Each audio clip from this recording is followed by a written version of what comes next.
fog curls around the gravestones like drifting ghosts as I kneel before my father's marker, fingers numb against the cold stone.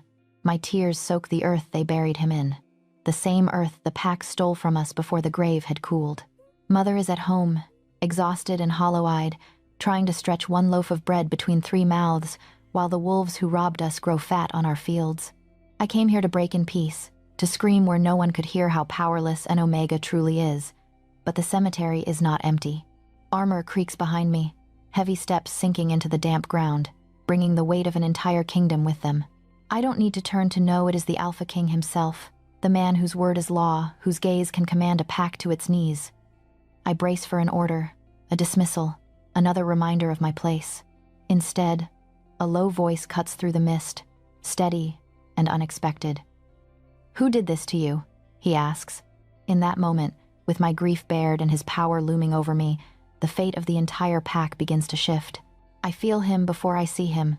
The air shifts behind me, the mist folding around a presence too large, too powerful to be anything but dangerous.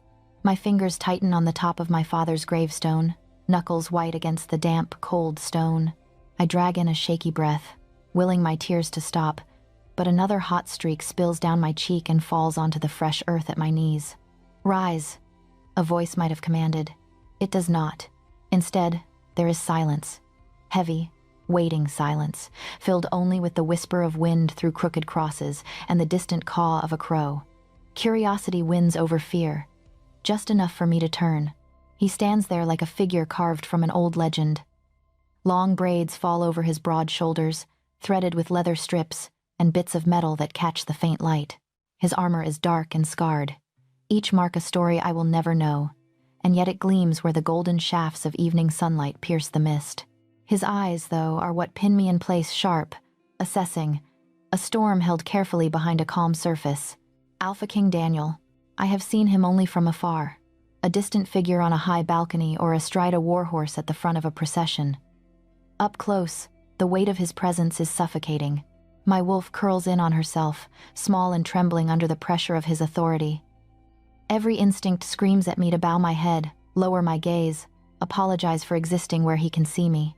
My voice breaks. "I'll go, my king." My knees slide in the mud as I begin to rise. Before I can stand, his gauntleted hand lifts slightly, not enough to be a command, just enough to stop me. "Stay," he says quietly, "if you wish." No Alpha speaks like that to an Omega. Not with choice. Not with softness. I freeze, half kneeling, staring at him in confusion. The wind tugs a strand of hair across my face. I swipe it away with a shaking hand. I must look pathetic.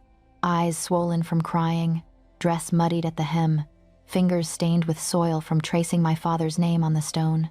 Daniel's gaze drops briefly to the grave behind me. His expression does not change, but something almost like respect flickers in his eyes. "Whose resting place is this?" he asks. "My father's," I whisper. "Garen Ashwood." The name feels too small for the man he was. The man who taught me to plant seeds in straight lines and to count the stars when nightmares woke me in the middle of the night. The man who is now nothing but a name carved into stone and a rectangle of freshly turned earth. "I see," Daniel says. He hesitates, then adds, "I am sorry for your loss." My chest tightens. The words scrape against the raw wound inside me, but they do not sound like empty courtesy. They sound true. Still, they are not enough to fix anything. Sorry does not put food on the table. Sorry does not give our land back. "Thank you, my king," I murmur, staring at the dirt so he will not see the bitterness in my eyes. For a heartbeat, I think that will be the end of it. He has offered the expected sympathy. Now he will turn and leave, returning to his world of stone halls and war councils, far above the mud and grief of an Omega's life. But he does not move. Instead, his voice comes again, lower, gentler. "You are alone here," he says. "Where's your family?" I swallow hard. "At home." "Without you to watch over them?"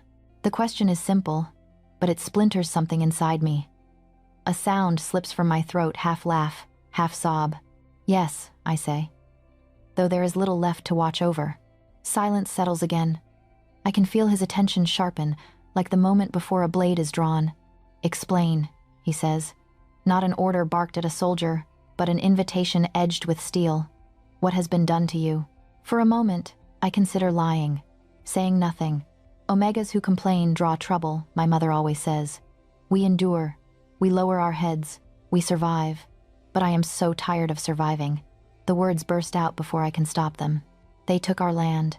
My voice cracks open, and everything spills out with it. I tell him about the fever that took my father 3 weeks ago, how his strong hands went still and cold, while my mother whispered prayers to a moon that did not answer. I tell him about the funeral, how our neighbors brought bread and flowers and hollow-eyed sympathy, how my little brother clutched my hand so hard it hurt, terrified to let go. Then I tell him what came after. The knock at the door before dawn. The 3 wolves on the threshold, cloaked in fine wool and smugness. Marcus Thornwell, with his oily smile and ledger tucked under his arm. The words, unpaid debts, and legal seizure, and pack law thrown like knives at my mother's chest. They said father owed them more than we could ever repay. I choke out. They had papers, seals, signatures. I don't know if any of it was real. I only know they walked our fields like they already belonged to them. I remember my mother arguing, her voice hoarse with grief, trying to reason with men who saw her pain as an opportunity. How Marcus's companion shoved my brother aside when he tried to block the gate. How my brother's small body hit the ground with a thud that still echoes in my nightmares. They marked the boundary stones, I whisper, teeth clenched. Scratched our name away. Carved their own in. Said we could stay in the cottage for now, as tenants, if we worked the land for them. For a wage so low we'd never climb out of the debt they claim we owe. Tears blur the grave before me. I drag in a breath that tastes of damp earth and metal. My mother collapsed, I say. She was already so tired. I thought she had died too for a moment. They just stepped over her. My hands curl into fists. I begged them to stop. I told them father would never have agreed to such terms. They laughed. Said an Omega girl had no say in pack matters. My voice fades. The story hangs between us like fog. For the first time, I dare to look up. Daniel's face is carved from stone, unreadable. But his eyes burn. Not with the cold disdain I expected, but with something fiercer, darker, controlled rage. How many were there? He asks. 3, I answer, confused. Marcus Thornwell, his cousin Roderick, and a scribe. Why? He does not answer that. Instead, he asks, did they present the papers to you? To your mother? Yes. I nod. We couldn't read all the words, but we saw the pack seal. We thought that meant the pack had already decided, that there was nothing we could do. One corner of his mouth tightens. His jaw flexes beneath his beard. Pack law does not allow the seizure of land from the newly bereaved, he says slowly. Not within 7 moons of a death in the immediate family. Not without council review. I blink. The cemetery tilts slightly around me. I didn't know, I whisper. Of course you didn't, he replies. They were counting on that. He takes a step closer. The scent of steel and pine surrounds me, strangely grounding. He lowers himself, armor creaking, until he is not towering above me but kneeling beside me in the damp grass, eye to eye. Evelyn Ashwood, he says, and hearing my name in his mouth sends a shiver down my spine. Look at me. I do. I will investigate this, he says. His voice is soft, but there is iron threaded through every word. Personally. A bitter laugh bubbles up before I can swallow it. With respect, my king, I say, wiping at my cheeks. Alphas don't help Omegas. Not like this. His gaze does not waver. Then perhaps it is time that changed, he answers. There is no promise of miracles in his tone. No sweeping declaration of vengeance. Just quiet certainty, like the steady beat of a war drum. Something fragile stirs in my chest. So small I almost do not recognize it. Hope. Daniel keeps his word. 3 days after the cemetery, I am kneeling on the packed dirt floor beside our hearth, coaxing a weak flame from damp kindling, when the thunder of hooves shakes our cottage walls. My brother Tomas jerks upright from his stool, eyes wide. Mother drops the bowl she is washing. It shatters on the stones, thin glaze breaking like ice. They've come back, she whispers. Her hands fly to her apron, twisting the fabric so hard her knuckles blanch. We all remember the last time wolves arrived unannounced. My throat tightens as shadows move past the small window armor, cloaks, the gleam of steel. Tomas reaches for my hand. I squeeze his fingers and force myself to stand. The door opens. Pack warriors fill the threshold, their presence like a wall. But their formation is different this time, disciplined, ordered, their gazes scanning the room, not the fields behind us.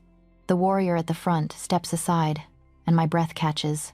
Daniel ducks under the lintel, the cottage seeming to shrink around him. His armor is the same dark leather and iron, but he has left his helmet outside, braids falling loose over his shoulders. The scent of cold air and pine follows him in. Mother bows so quickly she nearly loses her footing. "My king," she stammers. We have nothing left. Please, there is nothing more you can take." Daniel stops, as if she has struck him. "I have not come to take," he says quietly. "I have come to listen." The words hang in the air, unbelieved. He turns slightly, gesturing to his warriors. "No one touches anything," he orders.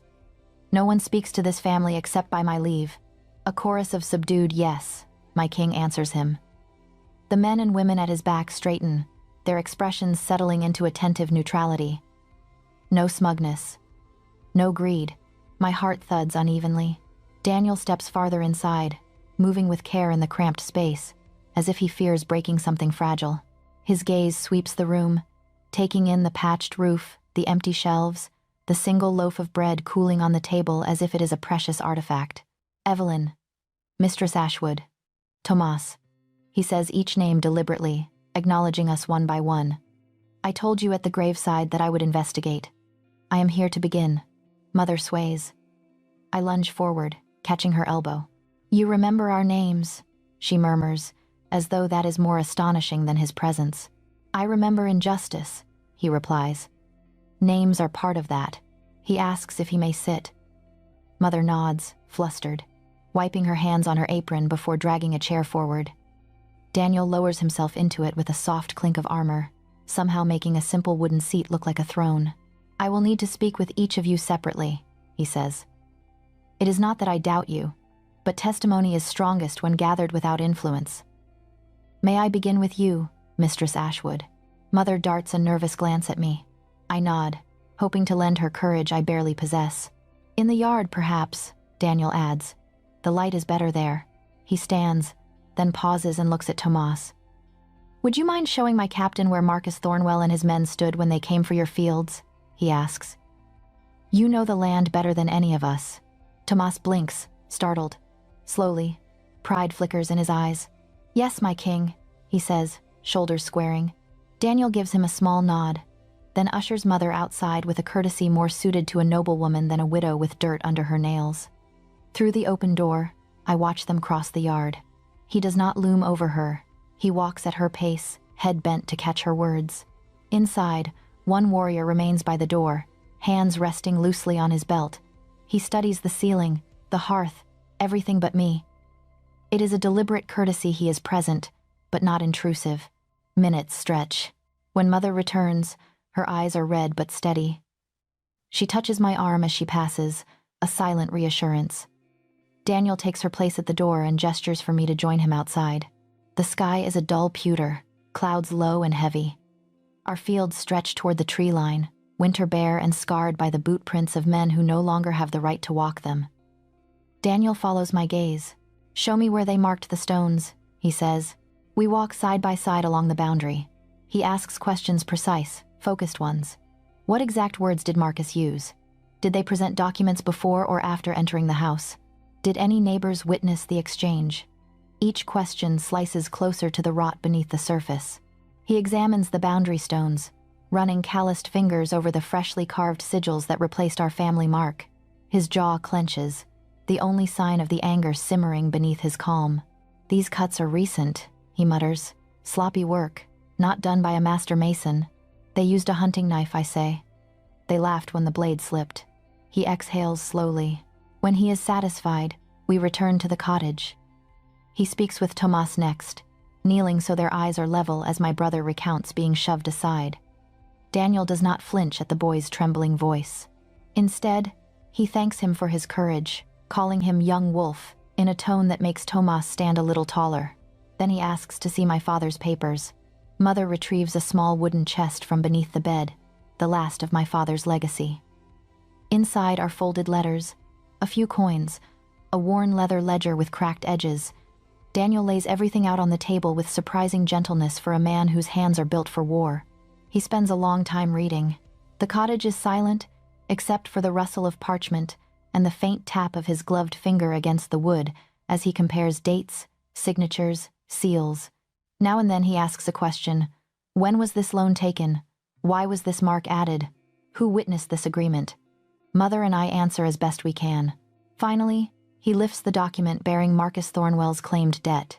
This seal, he says, pointing, is a forgery. The room seems to tilt. How can you tell? I ask, voice barely above a whisper. The council scribe's mark is always placed here, not there, he explains. And the ink mixture used for official contracts is darker. Whoever copied this did not know our records as well as they thought. Mother sinks into a chair, hand over her mouth. Tears spill down her cheeks, not from grief this time, but from something dangerously close to relief. So father did not owe them. She breathes. Not in any legal sense, Daniel replies. And even if he had, they had no right to seize your land during mourning. He closes his eyes briefly, as if mastering himself. When he opens them again, cold resolve burns there. I suspected as much, he says. I have received whispers of similar complaints from the far villages, but nothing concrete. Your case will not stand alone. He proves right within days. Daniel and his warriors travel from cottage to cottage, farm to farm. Sometimes he brings me along, saying a familiar face might help frightened families speak. I watch him repeat the same process. Listen, question, verify. He never raises his voice. He never once uses his aura of dominance to force compliance. Instead, he offers steady attention, patience, and the weight of his title as a shield rather than a weapon. Little by little, a pattern emerges. 7 families, all recently bereaved. 7 sets of forged contracts bearing the same incorrect seal placement.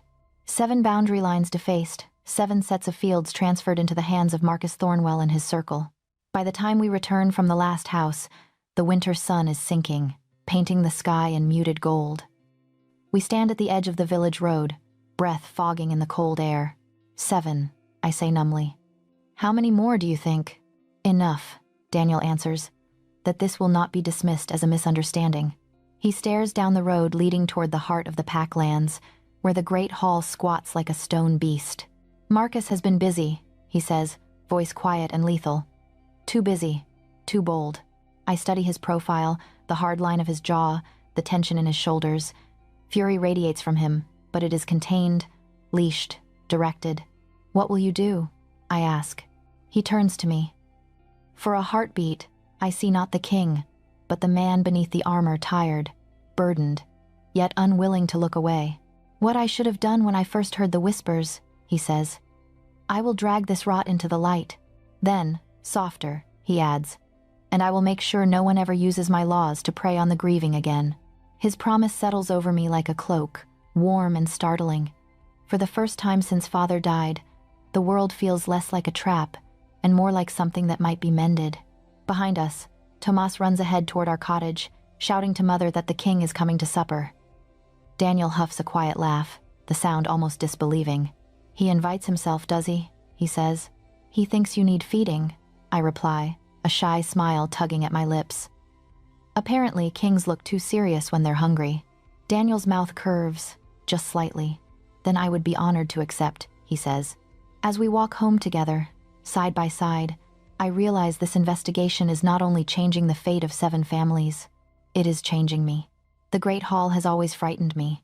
Its stone ribs arch high overhead like the spine of some ancient beast, banners hanging between them, heavy with dust and history.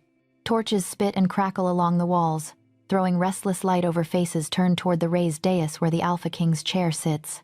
I stand in the shadow of a pillar near the back, pressed among farmers, widows, and warriors, my heart pounding so loudly I can hardly hear the murmur of the crowd.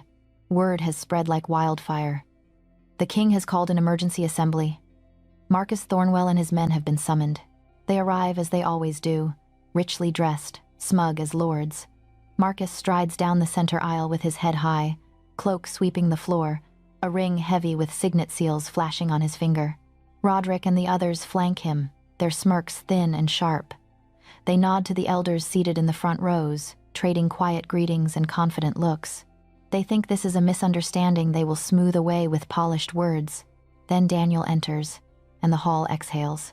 He does not descend from a private stair or emerge from a hidden door, as kings sometimes do to remind everyone how far above them they stand. Instead, he walks in through the same doors as the rest of us, flanked by his captains, his long braids tied back for battle, armor black and unadorned. He crosses the hall with unhurried steps, eyes steady, expression carved from stone. The crowd parts before him like water. When he takes his chair, the sound dies entirely. The only noise is the thud of my heartbeat and the faint hiss of torch smoke. "Thank you for answering my summons," he says, voice carrying easily to every corner. "We are gathered to address grave accusations of fraud, theft, and predation committed against our own." A ripple runs through the hall. I see Marcus's shoulders tense, just a fraction, before he forces them to relax. "My king," Marcus begins, already smiling, "if this is about the unfortunate business with the Ashwood lands, I assure you, this is about all of it," Daniel cuts in. He lifts a hand. A captain steps forward, carrying a leather-bound ledger and a sheaf of parchment. Another follows with a wooden chest, the same one that used to live beneath my mother's bed. My breath catches. "Over the past weeks," Daniel says, "my warriors and I have visited grieving families across our territory. We have examined their contracts, their boundary stones, their testimonies." He opens the ledger, turning it to show the crowded hall. "7 families," he continues, "have lost their lands within 3 moons of a death. 7 sets of papers bear my seal, or what appears to be my seal. 7 times, the law of mourning was ignored." He lays pages out on the long table before him, arranging them in neat rows. "From where I stand, they look like squares of pale skin ready for branding. These documents share the same errors," he says. "Misplaced seals, incorrect ink, forged signatures. Most damning of all, they transfer ownership of prime land to the same circle of men." He lifts his gaze, pinning Marcus like prey. "To you and your associates." The hall erupts into whispers, sharp and stunned. Some of the elders lean forward, straining to see. A widow near me clutches her shawl, eyes wide. Marcus laughs. It is a smooth sound, practiced, meant to make everyone else feel foolish. "My king," he says, "surely this could have been resolved in private. Business arrangements are complex. Debts are unfortunate but necessary. These families came to us willingly. If they misunderstood the terms, that is regrettable, but it is hardly a matter for public spectacle." He glances around, inviting agreement. A few elders nod, uncomfortable but sympathetic. "Pack law governs all matters of survival," he continues silkily. "Our trade, our debts, our fields, these are the bones of our strength. If every poor family begins crying to you when agreements no longer suit them, you will drown in their tears." Something hot and ugly flares in my chest. Across the hall, Daniel's face does not change. Only the faint tick of muscle in his jaw betrays him. "Business matters," Daniel says slowly, "are not above pack law." Marcus spreads his hands in a gesture of polite disagreement. Then, with respect, perhaps the law should not concern itself with every minor. Minor. The word echoes, soft but deadly. Daniel rises from his chair. He does not shout. He does not bare his teeth or let his dominance roll over us like a storm. He simply stands, and the room feels suddenly smaller, as if the stone itself is listening. "Tell me, Marcus," he says, "was it minor when you pushed an 11-year-old boy into the dirt for trying to protect his mother's gate?" My breath catches. All eyes swing to Tomas, who stands stiff as a spear beside Mother in the crowd. Face pale. "Was it minor when that same boy went to bed hungry because his family's harvest had been taken?" Daniel continues. "When his mother collapsed in the yard from exhaustion while you carved your name into their stones?" Color drains from Marcus's face, then rushes back in an angry flush. "These are emotional embellishments," he snaps. "I acted within my rights as a creditor. The law," Daniel interrupts, "does not recognize any right to prey on the newly bereaved." He gestures to the elders. "You all know the mourning decree. No land, no home, may be seized from a family within 7 moons of a death without full council review. It has stood for generations, to protect us all from ruin in our most fragile moments. Did you forget it, Marcus? Or did you assume no one would notice when you broke it?" Marcus's mouth opens, closes. He searches the faces of the elders for support. Some shift uneasily, others look away. Even if there were technical errors, he says, grasping for footing. This is between myself and those who signed. Our commerce finances your armies, my king. Our risk keeps your coffers full. If you begin meddling in every contract, you weaken the entire pack. You cannot let sentiment dictate law. Sentiment, Daniel repeats. He steps down from the dais, one measured pace at a time, until he stands level with Marcus, only an arm's length away. The torches throw his shadow huge across the wall behind them. Look around you, he says. We do. I see faces lined with worry. Farmers with calloused hands, widows clutching threadbare shawls, children peeking from behind their mothers' skirts, warriors standing at attention, jaws tight. These wolves are not sentimental burdens, Daniel says quietly. They are the pack. Their labor feeds us, their loyalty shields us, their grief, when we fail them, stains the ground we stand on. He turns his gaze back to Marcus. You used my laws, the trust of my people, as a weapon, he says. You forged my seal, twisted decrees meant to protect the weak into tools to strip them bare. You did this while they knelt at graves, while their dead were not yet cold. His voice does not rise, but the hall feels as if the air itself has sharpened. That is not business, he finishes. That is predation. Marcus draws himself up, clinging to arrogance like armor. If you begin punishing wolves for seeking profit, you will find few left willing to trade, he warns. There are always losers in any agreement. The strong take, the weak adapt. It has always been so. Tradition, Daniel says, does not stand above justice. He looks toward the elders, then the packed hall, letting the silence stretch until every eye is on him. Hear me, he says. Any wolf who preys on grieving families, who forges law to strip the vulnerable of hearth and land, has torn himself from the pack's foundation. A wolf who feeds on his own is no brother of ours. He turns back to Marcus. By my right as Alpha King, I strip you, Marcus Thornwell, and your associates of your positions, lands, and wealth, effective immediately. For a heartbeat, no one moves. It is as if the hall has forgotten how to breathe. Marcus stares at him, disbelief warring with fury. You cannot do that, he says hoarsely. The council must. The council will receive the records, Daniel replies. They will review my judgment, as is their duty. But the protection of this pack is my burden, and I will not wait another season while you bleed my people dry. Gasps ripple through the hall. Some are shocked, some relieved, some afraid. The elders exchange panicked looks. My king, one of them calls out, rising halfway from his seat. This oversteps long-held boundaries. Commerce has always been governed separately. If you tear down that wall, you invite chaos. What you propose is unprecedented. Daniel regards him steadily. Then our precedent has been protecting the wrong wolves, he says. If tradition shelters predators, it is not a wall. It is a cage, and I will break it. The elder sinks back into his seat, shaken. Marcus lunges toward Daniel, face twisted. Two warriors are on him before he can reach the king, gripping his arms. He thrashes, spitting threats of ruined trade routes and economic collapse, but the words sound thin now, desperate. Daniel does not flinch.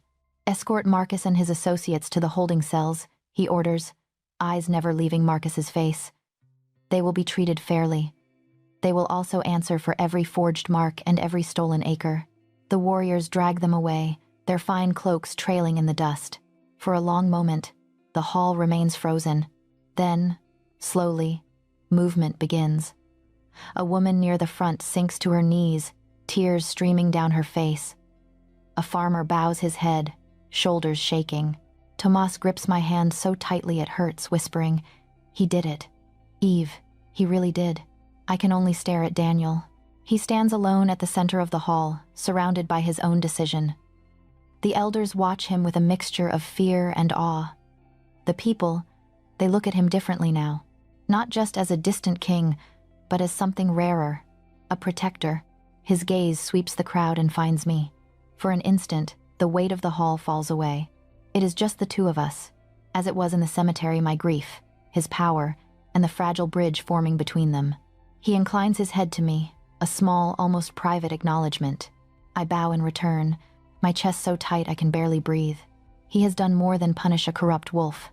He has cracked open the bones of our world and declared that power will answer to justice. Tradition may yet howl in protest. But for the first time in my life, I believe the pack might be worth belonging to. Restoration does not arrive with trumpets and banners. It comes in the quiet scrape of shovels, the thud of hammers, the low murmur of wolves working side by side where despair used to sit. Within a week of the assembly, the fields that had been carved away from grieving families are returned. New boundary stones rise where the old ones were defaced, each freshly carved name like a wound stitched closed. Warriors in the king's colors move through the villages, not to intimidate, but to help. They lift fallen beams, clear rubble, guide plows through hardened earth so spring will not find us unprepared. At first, people watch them with suspicion. We have learned to flinch when power approaches, but Daniel's orders are clear. No family is to work alone. When a roof must be raised, warriors lend their strength. When a field must be turned, calloused hands join those of the farmers. Slowly, mistrust thaws. Our cottage becomes part of this transformation. One gray morning, I climb a ladder to patch a leak I have no idea how to fix. The thatch crumbles under my fingers, and cold air slips through the gap like a mocking whisper. Below, Tomas holds the ladder with more optimism than sense. Maybe if you just shove more straw in, it will listen, he calls. Roofs don't listen, I mutter, trying not to imagine my body tumbling to the ground. They leak. A shadow falls across the yard. Then perhaps the roof needs someone more persuasive, a familiar voice says. I look down. Daniel stands beside the ladder, dressed not in ceremonial armor but in worn leather and a simple tunic, sleeves rolled to his forearms. His braids are tied back, and there is a faint smear of dirt on his cheek, as if we are not the first cottage he has visited today. My king, I blurt, nearly losing my balance.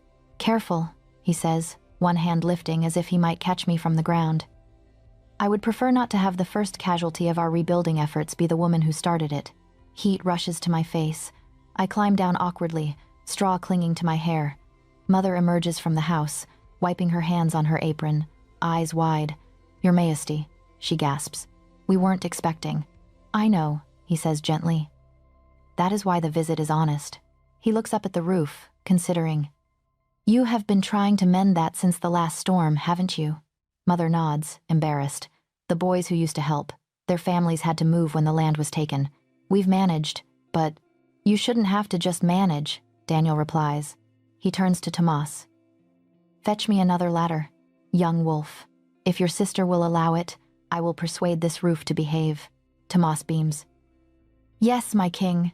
Minutes later, Daniel is on one ladder, I am on the other, and Tomas scurries between us, handing up bundles of straw and twine.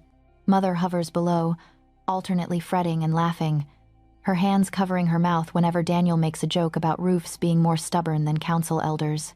I have never seen an alpha, much less a king, work like this, shoulders flexing with effort as he weaves thatch, fingers nimble and sure.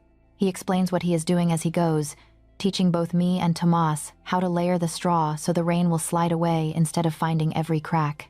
Why do you know so much about roofs? I ask, tying off a bundle as he showed me. Because when I was Tomas's age, mine leaked, he says. My father believed a king should understand what he asks his people to do. He made me fix it myself. Did you resent him? I venture. Then? Yes. Now? He smiles faintly. No. The memory keeps my feet on the ground. By midday, the roof is solid, the gap sealed. We climb down, legs aching, hands scratched, faces wind-burned. Tomas flops into the grass, declaring that he will never underestimate roofers again. Mother insists Daniel stay for a meal as thanks. He protests once, twice, then accepts, with a small nod that looks suspiciously grateful. Inside, the cottage feels smaller in his presence, but not suffocating. He ducks his head to avoid the low beams, amusement flickering in his eyes when he nearly misjudges. We eat simple stew-root vegetables, a bit of salted meat, herbs from Mother's garden. The table is scarred and uneven, but Daniel sits at it as if it were the finest carved oak. He listens more than he speaks, asking Tomas about his lessons, my mother about the harvest, me about which families in the village still struggle. Eventually, the conversation drifts to lighter things. Mother's eyes brighten in a way I haven't seen since before Father's illness. I used to bake for the market, she says, stirring her stew absently as she talks. Before Garen's sickness, we sold bread and honey cakes. Children would wait for us to arrive, you know. Tomas would sneak extra buns to the ones whose mothers had no coin. Tomas ducks his head, grinning. What stopped you? Daniel asks. Time, money, grief. Mother shrugs, but her voice thickens. When Garen's strength failed, I sold the oven stones to pay for medicine. After the land was taken, there was no spare grain, no place for extra firewood. And who would buy from us when we could barely feed ourselves? Daniel is quiet for a moment. If you had the means again, he says slowly, would you return to it? She laughs, a short, surprised sound. To baking? To feeding people, he clarifies, especially the ones who cannot pay. Mother's gaze drifts to the small window where the village road curves past our door. If I had flour and fire and a corner of a market stall, she murmurs, I would bake until my hands gave out. No child should go to sleep hungry if I can help it. But dreams cost coin, Your Majesty. Coin we do not have. He leans back, considering. The market square in the inner ring has a vacant storefront, he says. Good oven already built, but the last baker left to join his mate's pack. It has sat empty for months. My heart stutters. Are you saying I begin? I am saying, Daniel interrupts gently, that a pack which claims to be rebuilding must also feed its people. And I would rather trust that task to someone who has known hunger and still thinks first of other mouths. Mother stares at him, stunned. You would give a place like that? To us? Not give, he corrects, though his eyes are kind. Lend, at generous terms. You will pay a fair, modest rent once the bakery is steady.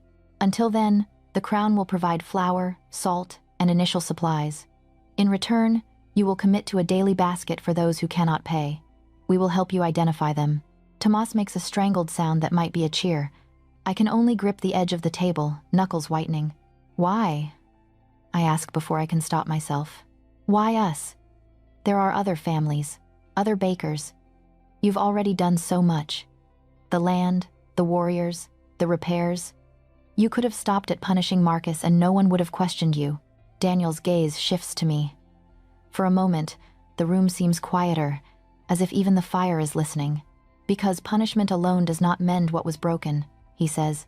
Taking from the corrupt is necessary. Giving back to the wronged is justice. Building something better so it cannot happen again, that is duty. His eyes soften. And as for why you? He inclines his head toward my mother. Because she dreams of feeding children who are not her own, even when she has little. Because your brother, when asked to point out where harm was done to him, first showed me the neighbor's fields. Because you, Evelyn, had every reason to curse me at your father's grave, yet you chose to hope instead. Heat floods my cheeks. I look down, tracing a knot in the wood with my thumb. But all of this, I murmur, you are a king. You have councils, patrols, wars to prepare for. Why spend your days fixing roofs and arranging storefronts for strangers? He is quiet long enough that I risk glancing up. He holds my gaze, steady and unflinching. Because it is right, he says simply. And if a king cannot make time for what is right, then he is only wearing a crown, not worthy of it. The words land in me like a stone dropped into deep water, sending ripples through places I did not know were still. Outside, I hear distant laughter warriors helping a neighbor raise a wall. Inside, my mother's eyes shine with something fierce and bright. Tomas is already listing the kinds of bread we could sell, the treats he will sneak to hungry children when he thinks we are not looking. I look at Daniel, at the man who has turned our world on its axis with quiet decisions and calloused hands. I thought restoration would feel like a sudden miracle. Instead, it feels like this. One roof repaired, one field replowed, one dream lifted carefully from the dust and set back on its feet. And at the center of it, a king who chooses, again and again, to bend his power toward healing. On the morning we open the bakery, the market square smells like rain and possibility. Our little storefront sits between a candle maker and a weaver, its wooden sign newly painted with a simple wheat sheaf. Inside, the oven's heat wraps around us like a familiar embrace. Mother moves with a calm purpose I have not seen since before Father's illness, her hands sure as she shapes loaves and braids sweet rolls for the children she insists will come. They do. At first, they hover in the doorway, noses lifted, eyes wide. Word has traveled quickly. The Ashwood Bakery sells bread at fair prices and always keeps a basket aside for those who have none. Mother calls them in one by one, pressing warm rolls into small hands, pretending not to notice when coins do not change fingers in return. By midday, the shop hums. Farmers trade stories while waiting for their loaves. Warriors lean their spears by the door as they grab a heel of bread between patrols. Widows sit on the bench outside with cups of watered ale, sharing gossip and grief in equal measure. The bakery is not just a place to eat, it is a place to breathe. I work beside Mother at the long wooden table, dusted in flour up to my elbows. The rhythm of kneading steadies me. Push, fold, turn, repeat. Tomas darts between customers and oven, cheeks flushed with pride, shouting out when a new tray is ready. He has appointed himself Master of Buns, a title no one dares argue with. Late in the morning, the room shifts. I feel it first, in the subtle straightening of spines, the sudden silence at the door. Then I hear his voice. Something smells suspiciously better than council meals. Daniel stands on the threshold, sunlight catching on his braids. Today he wears only a dark tunic and simple belt, no crown or armor, but the space seems to bend around him regardless. For a heartbeat, I forget how to breathe. Your Majesty, Mother says, wiping her hands hurriedly. We didn't expect. You keep saying that, he replies lightly as he steps inside. Perhaps it means I should visit more often. So you do. Laughter ripples through the room. The tension eases. He moves through the crowd with quiet ease, greeting people by name, asking after injuries, harvests, new pups. Warriors clap him on the shoulder, children tug at his sleeves. He answers each with patience that does not feel rehearsed. When he reaches the counter, he rests his hands on the flour-dusted wood and inhales deeply. Smells like you've declared war on hunger, he says. An honorable enemy to defeat, Mother answers, eyes bright. He orders a loaf of the dark rye he favors and a small honey bun, under strict orders from a young wolf who claims I think better with sugar. Tomas crows with delight from the oven, insisting the king try it immediately and give a full report. While Mother wraps his loaf, Daniel joins me at the work table without being asked. He rolls up his sleeves, revealing forearms dusted already with scars and calluses. Show me again how you twist the festival loaves, he says. The last time I tried, it looked like something a bear stepped on. You're improving, I reply, fighting a smile. Last time it looked like something the bear ate first. His huff of laughter warms something inside me. We fall into the rhythm we have begun to build in these visits. As our hands work the dough, our words turn to heavier things quietly, carefully, beneath the murmur of the shop. He tells me about the reforms he is drafting. Stricter oversight on land contracts, a council of representatives from every rank, not just alphas and betas to advise on laws that affect common wolves. He speaks of rotating warrior patrols to the far villages, so no family feels abandoned at the fringes. I listen, then ask questions. What if elders resist sharing power? How will he ensure Omega voices are heard without putting them in danger? Sometimes I disagree, gently, pointing out how a rule might play out differently on muddy streets than on marble floors. Instead of bristling, he considers my words seriously, fingers moving automatically as he braids dough. You're right, he says more than once. I hadn't thought of it from that side. Every time, something hot and unfamiliar blooms in my chest. No one has ever thanked me for seeing something they missed. Most alphas would have reminded me of my place. Daniel asks for more.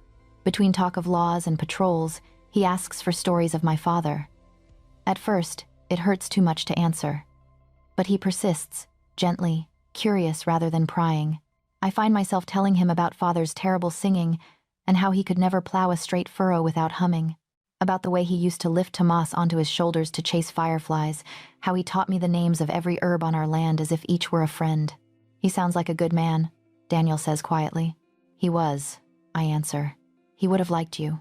The thought surprises me as I say it, but as soon as it's voiced, I know it's true. Father admired strength, but only when it bent to protect, not crush.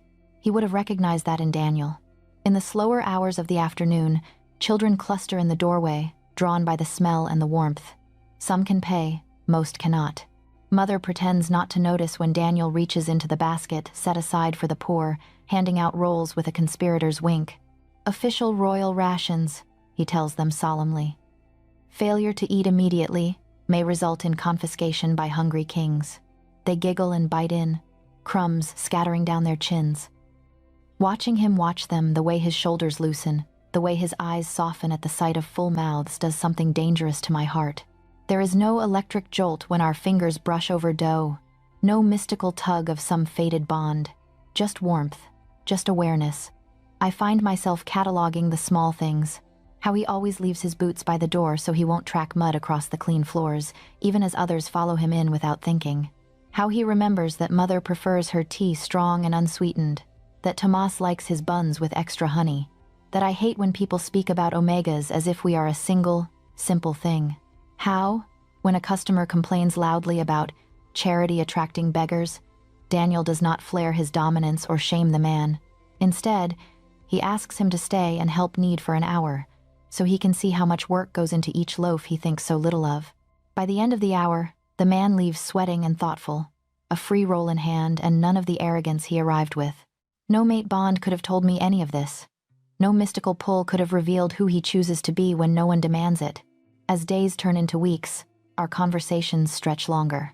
Sometimes we speak of the future, his hopes for a pack where no rank excuses, cruelty, my secret wish to teach reading in a corner of the bakery once we can afford extra candles. He never laughs at my ideas. He asks how he can help. One evening, as the sun bleeds gold through the bakery windows and the last customers drift away, I watch Daniel sit on the bench outside, loaf forgotten beside him, while a little girl explains very seriously why his laws should include extra bread days for pups who behave. He listens as if she were an elder, nodding at appropriate moments, promising to consider her proposal. He catches me watching. "What?" he asks, a bit self-conscious. "Nothing," I say, though it is everything. "You're different than I expected." "Disappointing?" he teases. "Terrifying," I answer honestly, because I don't know what to do with it. His smile fades into something softer. "You don't owe me anything, Evelyn," he says. "Not for the bakery, not for the land, not for the laws. These are things I should have done long ago." "I know," I say, and I do. Yet that is not why my heart stumbles when he looks at me, or why I find myself searching for his silhouette every time the door opens. Later that night, as I scrub flour from the table, I realize the truth creeping up on me. I am falling in love, not with a title, not with the promise of safety his rank can bring, not with some invisible thread tying our wolves together. I am falling in love with the man who fixes roofs and listens to children and asks an Omega's opinion on how to shape a kingdom. It terrifies me, because for the first time in my life, the choice feels like it might be mine. Change, I learn, does not come without teeth. At first, Daniel's reforms move like a steady tide through the pack, quiet, relentless. Contracts are reviewed, restitution is arranged, warriors rotate through distant villages so no family feels forgotten. The bakery becomes a trusted fixture, its door rarely closed, its shelves rarely empty. Then the whispers begin. They slither through the market like smoke. The king is losing his edge. He spends his days with Omegas and widows instead of warriors. He is softening the pack.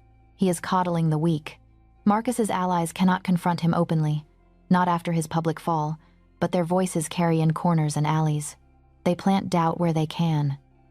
Among merchants worried about profit, among young wolves hungry for glory, among elders who fear anything that smells like change. I hear it most clearly in the bakery. "He'll get us all killed," one trader mutters over his bread. "Mercy makes a poor shield. Kings shouldn't need dough," another scoffs. "They should crack skulls." Mother pretends not to hear. I grit my teeth until my jaw aches. The rumors do not stop at words. They spill into action.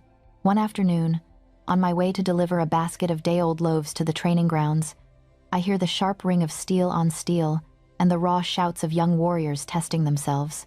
The air smells of sweat and dust and churned earth. Daniel is in the center of the ring, stripped down to a sleeveless tunic, braids tied back, training sword in hand. He faces a young alpha, broad-shouldered, eyes bright with challenge. Around them, others circle, some eager, some uneasy. "You waste your strength on peasants, my king," the young wolf taunts, circling. "Why not show us you still remember how to fight?" A murmur ripples through the onlookers. I recognize the boy, son of a minor elder, always too quick to sneer at Omegas who step out of line. Daniel's expression remains calm.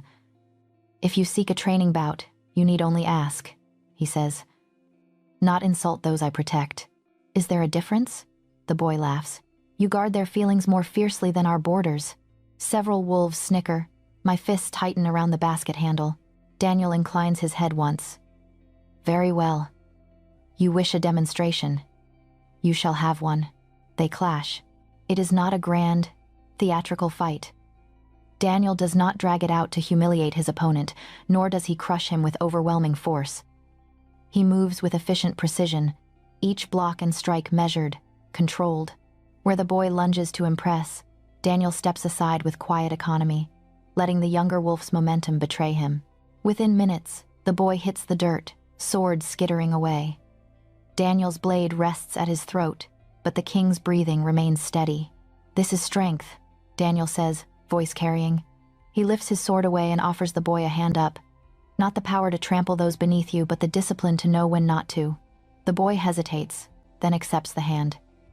Daniel pulls him to his feet. Any fool can dominate, Daniel continues, sweeping his gaze across the ring. A single wolf can terrorize a family. That is not impressive. Protecting those who cannot stand alone? That is the strength that keeps a pack alive. Some faces remain skeptical, but others soften. A few nod, thoughtful. The challenges do not stop, but they change. Young wolves still test him. Yet each defeat ends with instruction, not humiliation. Slowly, Daniel reshapes what they think it means to be strong. I admire him all the more for it, which is why, when trouble finds me, I refuse to hide behind him. It happens on a busy market day. The bakery is overflowing, heat pouring from the oven, customers crowding the narrow space. I step outside for a breath of cool air, wiping flour from my arms, and nearly collide with 3 wolves leaning against the wall. They are well dressed, their cloaks richly dyed, their eyes sharp with disdain. I recognize their faces from the assemblymen who had sat too close to Marcus, who now wear the brittle politeness of those stripped of quiet privilege, but not of arrogance. Omega Ashwood, one of them drawls. The king's little charity project. I stiffen. Can I help you, sirs? You already have, another says, sweeping an arm toward the bustling street. Look how the weak flock here now. Beggars, widows, brats, all lured by free bread and soft hearts. A few nearby shoppers turn, sensing tension. My pulse quickens, but I keep my voice steady.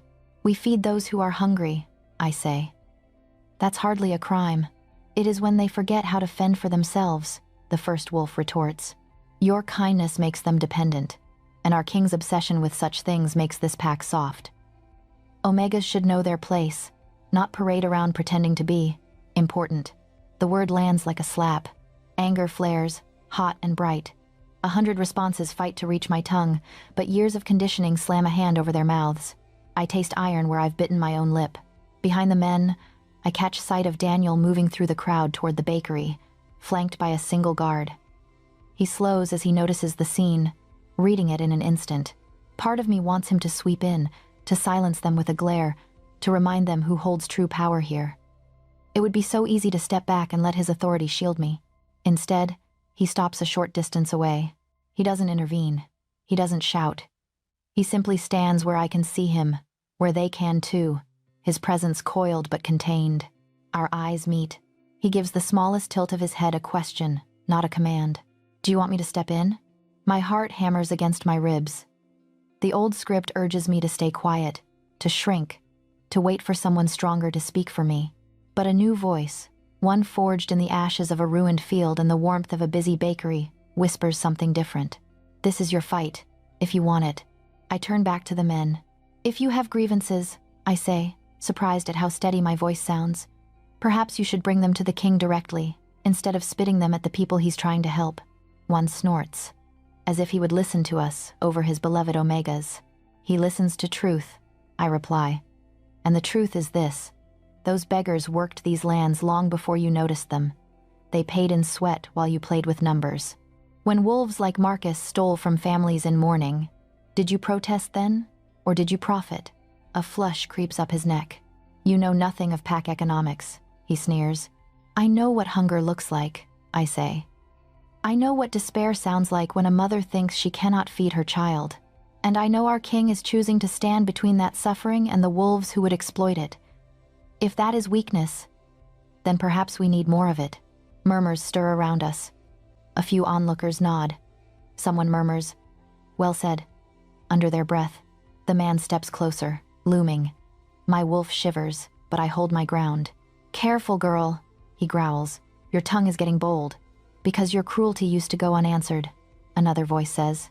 Daniel approaches at last, not with a rush of intimidation, but with measured steps.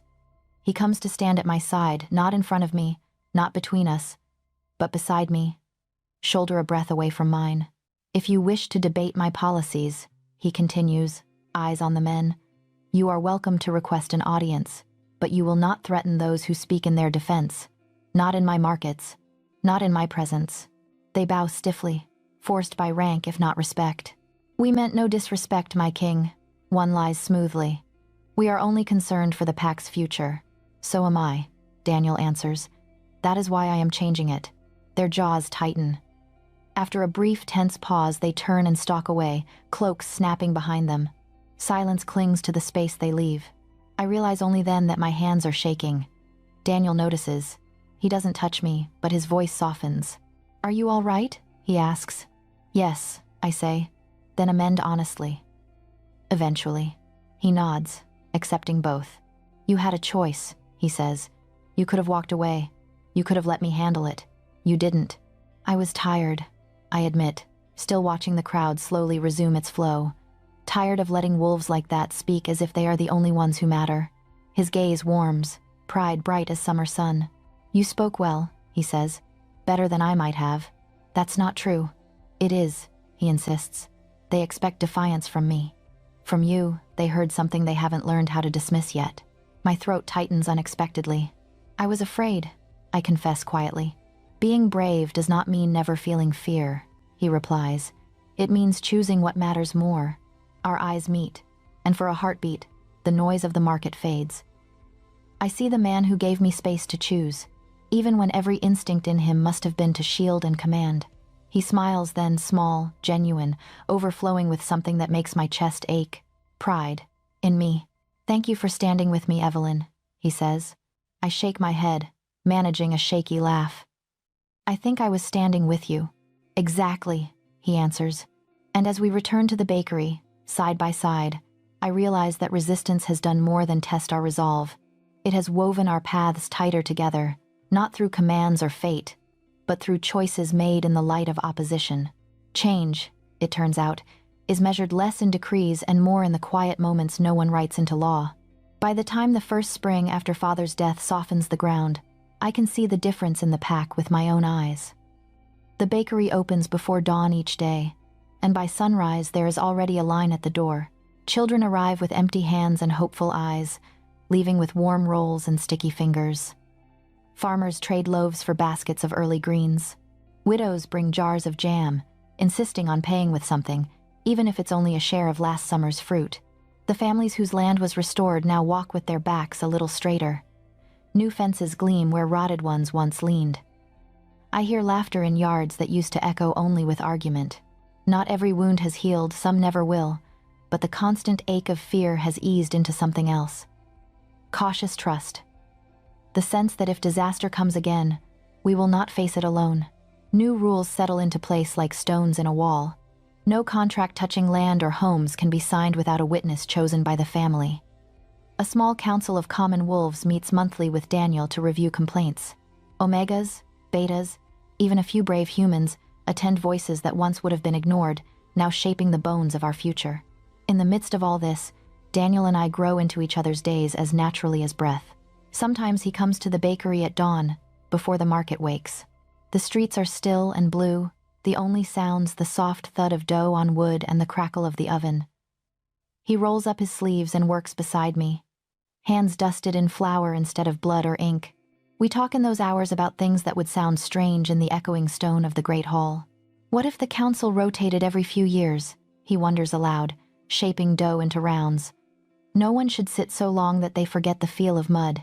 Then make it a rule, I say. Serve, then step back. Like letting dough rest between kneads, so it doesn't tear. He smiles at that, as if tasting the idea. Other days, we walk through the market together. No guards, no retinue. Just Daniel in his plain clothes, braids tied back, a cloak pulled over his shoulders to keep off the chill. He stops to listen to a weaver's complaint about rising wool prices, to examine a new tool a blacksmith is proud of, to crouch beside children drawing chalk wolves on the cobblestones. He always introduces me. "This is Evelyn," he says. "She has better ideas than I do most days, so you should tell her what you think too." I protest that it isn't true. The way people's eyes change when he says it tells me it doesn't matter. They begin to look at me not just as an omega with flour on her hands, but as someone whose words might reach the king's ear. The responsibility feels heavy and exhilarating at once. He never orders me to attend these walks. He asks, "Will you come with me to the outer farms tomorrow?" He'll say as we close the bakery. "I'm revising the grazing tax, and I'd like your sense of how it lands with them. Would you consider teaching letters to the younger omegas?" He asks one evening. "We're revising the apprenticeship rules. They should be able to read what they're agreeing to." The first time he asks, I almost say no out of habit. Then I see the way he waits, not impatient, not assuming, just open. The decision sits in my hands like a coin I've never owned before. "Yes," I say, voice small but sure, "I'd like that." Soon, a corner of the bakery fills with slate boards and charcoal sticks. After the ovens cool each afternoon, puppies and young omegas pile onto benches, tongues sticking out in concentration as they scratch clumsy letters. I watch them write their own names for the first time, pride shining in their eyes, and I think of forged marks on contracts that once stole everything from us. Never again, I vow. At gatherings, Daniel no longer sits alone on his elevated seat. He moves among the people, cup in hand, listening to stories, laughing quietly at jokes. Sometimes I find him at the edge of the firelight, watching children chase each other between tables, a look in his eyes I can't quite name. I join him there, the hum of conversation wrapping around us like a cloak. "Tired?" I ask. "A good tired," he says. The kind that comes from building instead of tearing down. He does not reach for my hand. He does not pull me closer with the weight of his rank. But his shoulder brushes mine when he shifts, and he doesn't move away. Neither do I. There are moments when I half expect something mystical to surge between us. A spark, a tug, the unmistakable snap of a mate bond. Stories say you know instantly, that your wolf howls and the world narrows to a single person. With Daniel, there is none of that. There is only this slow, steady unfolding. I notice the way he always makes sure his decisions land hardest on those most able to bear them. The way he pauses before passing judgment, as if weighing not just the crime but the life surrounding it. The way he listens more than he speaks, even when everyone in the room would accept his word as final. I notice smaller things too. How he never steps fully into the bakery until he's scraped the mud from his boots, because he knows the floors take time to clean. How he leans down to speak to children at their eye level, never towering over them. How he checks in with Tomas about his apprenticeship plans as seriously as he checks in with his generals about border patrols. None of these moments are grand. None would make it into a bard's song. But together, they weave something strong and quiet in my chest. Love, I realize, does not always arrive like thunder. Sometimes it seeps in like warmth from an oven, so slowly you only notice when you step outside and feel the cold. One evening, after a long day of baking and teaching, I lock the bakery door and find Daniel waiting on the bench outside. The street is almost empty, lanterns flickering to life along the walls. He stands as I approach, rubbing his hands together against the chill. "I was hoping," he says, "that you might walk with me." It is a simple invitation, no command, no expectation. Even now, after all these months, he still leaves space for no. I look at the darkening sky, at the glow from our cottage window down the lane, at the man in front of me who could order my presence at his side, and instead asks. "Yes," I say. "I'd like that."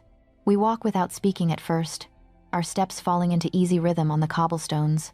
Somewhere behind us, the bakery's chimney sends up a thin line of smoke, carrying the day's last scent of bread into the night air. "Do you ever regret it?" I ask quietly after a while. "Choosing this path? Breaking with the way things were?" "Quote," he thinks before answering. "I regret that I did not start sooner," he says, "that I waited until suffering forced my hand instead of acting when the first whispers reached me." A rueful smile tugs at his mouth. "But no, I do not regret where we are going. We." The word settles between us, fragile and precious. He glances at me, searching my face. "And you?" he asks softly. "Do you regret stepping into this with me?" The question steals my breath. I think of the grief that brought us together, of the bakery's warmth, of children writing their names, of wolves learning that strength can look like protection instead of fear. I think of how his presence has become the constant thread through the tapestry of my days. "No," I say. My voice does not tremble. I don't regret it. I feel his relief like a quiet exhale. We walk on. The path ahead curves into shadow, unknown and unwritten. Yet for the first time in a long time, the uncertainty doesn't frighten me. Because this love, this slow-growing, carefully tended, freely chosen love is not a chain thrown around my neck. It is a door that has opened, and a hand extended, waiting for me to decide whether to step through. The letter arrives at dusk, slipped beneath the bakery door with the last of the light. "Evelyn," it reads in Daniel's careful hand. "If you are willing, meet me at your father's grave after moonrise. There are words I have long owed you." My heart stumbles. The evening rush blurs around me, the clatter of trays, Tomas joking with customers, Mother humming over cooling loaves, yet all I can hear is the echo of those words. Long owed. By the time I walk the familiar path to the cemetery, the sky is a deep indigo bowl pricked with early stars. Fog curls low over the ground, soft and silver, wrapping the gravestones in a gentle shroud. The air smells of damp earth and distant wood smoke. Father's grave waits where it always has, at the bend of the path beneath the leaning yew. Someone has left fresh wildflowers on the stone. I kneel to straighten them, fingers tracing the carved letters of his name. "You always did choose good meeting places," a quiet voice says behind me. I stand and turn. Daniel steps out of the mist like a memory called back to life. He wears no crown, no heavy armor, only a dark cloak over simple clothes, his braids loose around his shoulders. The golden light of the sinking sun filters through the trees, painting the edges of him in amber. For a moment, I see him as I did that first day, a warrior from old stories, power wrapped in human skin. But now I also see the man beneath it all. "Thank you for coming," he says. "I was curious," I answer, trying for lightness. "Kings don't usually make appointments with omegas in graveyards." "Then it is a good thing I am not here as your king," he replies. "I am here as Daniel." The way he says it, a man, not a title, sends my pulse skittering. He gestures to the grave. "May I?" I nod. We stand side by side before my father's stone, the silence between us thick with shared history. The wind brushes cool fingers across my cheeks. "I have been thinking," he begins, "about how everything started, about a woman on her knees in the mud, grieving and furious and still brave enough to look a king in the eye. I was mostly terrified," I say softly. "Perhaps," he allows, "but you spoke anyway. That has never stopped impressing me." My throat tightens. "Why did you ask me here, Daniel?" He takes a slow breath, as if bracing himself for battle. "Because there are some things I will not say in a hall full of witnesses," he answers. "And some gifts I will not offer anywhere but here, where it began." He turns to face me fully. "I have fallen in love with you, Evelyn." The words are simple. They hit like a storm. For a heartbeat, all I can do is stare. The cemetery fades, the fog, the trees, even Father's stone. There is only the man before me, and the way my chest feels too small to hold what swells inside it. My voice cracks. Because of the reforms? Because of the bakery? Because fate. He shakes his head. "Not because of fate," he says. "Not because of some bond written in our blood. If there is any thread tying me to you, it is woven from your choices and mine." He steps closer, close enough that I can see the fine white scar along his jaw, the shadow of stubble on his cheeks, the vulnerability naked in his eyes. "I love your strength in grief," he says quietly. "You were broken, yet you still demanded justice, not just for yourself, but for others. I love your compassion, how you see hungry mouths and think first of how to feed them, not how to protect what is yours. I love your courage to speak truth even when it shakes your voice. You have changed this pack more than any law I could write, simply by refusing to stay silent. Tears blur my vision. I blink them away, but new ones rise. "Daniel," I whisper. He lifts a hand, not to touch, but to swear. "I will not command you," he says. "I will not use my rank to bend you. I will never speak an order that forces your wolf where your heart does not want to go. I will not claim you with some grand declaration before the pack, and trap you in a promise you did not freely make. He swallows, and for the first time since I've known him, he looks almost afraid.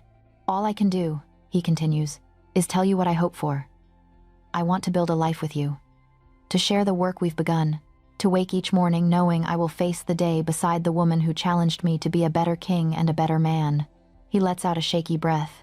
But if that is not what you want, he says, you need only say so. I will not withdraw my reforms, or the bakery, or any of the changes we have made.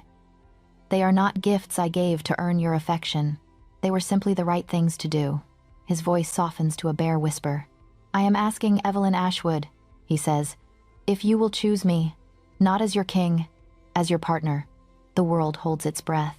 All my life, choices have been made around me, over me, through me, who I served, where I lived, what I endured. Even my grief had rules. I was an omega. I was expected to endure, to accept, to bend. Now this man, this powerful, terrifying, gentle man, stands before me offering what no one ever has. Freedom. My tears spill over. You could have just declared it, I say hoarsely. You could have told the pack we were bonded, or that you'd chosen me, and they would have cheered. You could have made it impossible for me to refuse. I know, he answers. That is precisely why I will not. A broken laugh escapes me. I press my hands over my mouth, trying to hold in the flood of feeling cresting inside. I love you, I whisper, the truth tearing free at last. I tried not to. I told myself it was gratitude, or admiration, or just comfort. But I love you. Not because you're a king, not because you fixed our roof or gave my mother a bakery. I love you because you listen when you could command, because you use your strength to lift instead of crush, because you looked at an omega and saw me. His eyes shine, bright even in the dimming light. Is that a yes? He asks, voice rough.